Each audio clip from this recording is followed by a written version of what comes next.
क्या middle east में तीसरे विश्व युद्ध का बिगुल बज चुका है?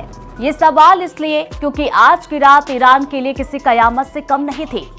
नमस्कार, मैं हूं रितु सिंह और आप देख रहे हैं एनडीटीवी इंडिया। अमेरिकी वायुसेना के फाइटर जेट्स और मिसाइलों ने वो कर दिया है जिसकी आशंका पूरी दुनिया को थी।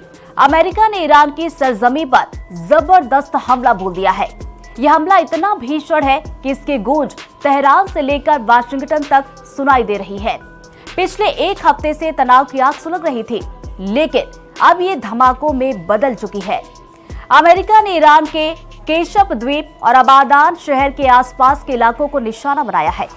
ईरानी मीडिया भी इस बात की तस्दीक कर रहा है कि उनकी जमीन पर अमेरिकी मिसाइलें गिरी हैं। अमेरिकी सेंट्रल कमांड ने साफ कहा है कि हमला उस हिमाकत का जवाब है जो ईरान ने जॉर्डन में की थी। जॉर्डन में मौजूद अमेरिकी सैन्य ठिकानों पर ईरान ने ताबड़तोड़ बैलिस्टिक मिसाइलें दागी थी। उस वक्त अमेरिकी राष्ट्रपति डोनाल्ड ट्रंप ने व्हाइट हाउस के ओवल ऑफिस से सीधे शब्दों में चेतावनी दी थी।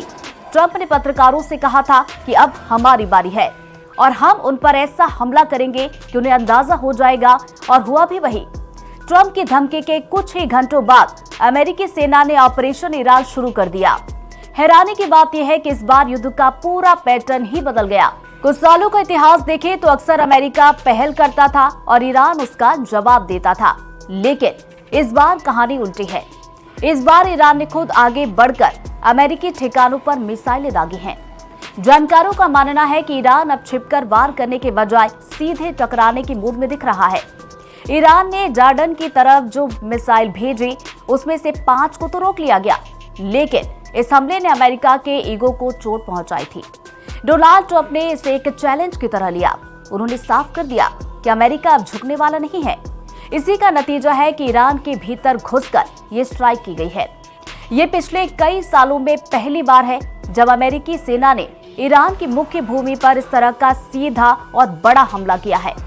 लेकिन कहानी सिर्फ ईरान तक सीमित नहीं है। मिडिल ईस्ट के समीकरण अब पूरी तरह से बदल चुके हैं। अमेरिकी सेंट्रल कमांड ने एक और चौंकाने वाला खुलासा किया है। इराक में ईरान के सबसे करीबी सहयोग संगठन पॉपुलर मोबिलाइजेशन फोर्सेस यानी पीएमएफ पर भी भीषण हमला हुआ है।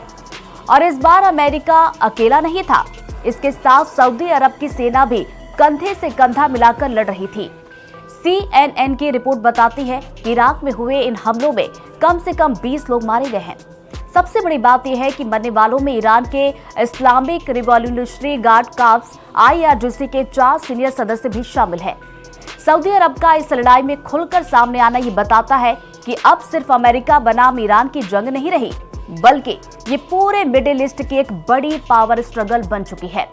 अब सवाल यही है कि क्या ईरान इस जबरदस्त हमले को चुपचाप सह लेगा, या फिर आने वाले दिनों में हम खाड़ी देशों में एक पूर्ण विकसित युद्ध देखने वाले हैं। ट्रंप के तेवर और ईरान की जिद ने दुनिया को एक ऐसे मोड़ पर लाकर खड़ा किया है जहां से वापसी का रास्ता फिलहाल नजर नहीं आ रहा।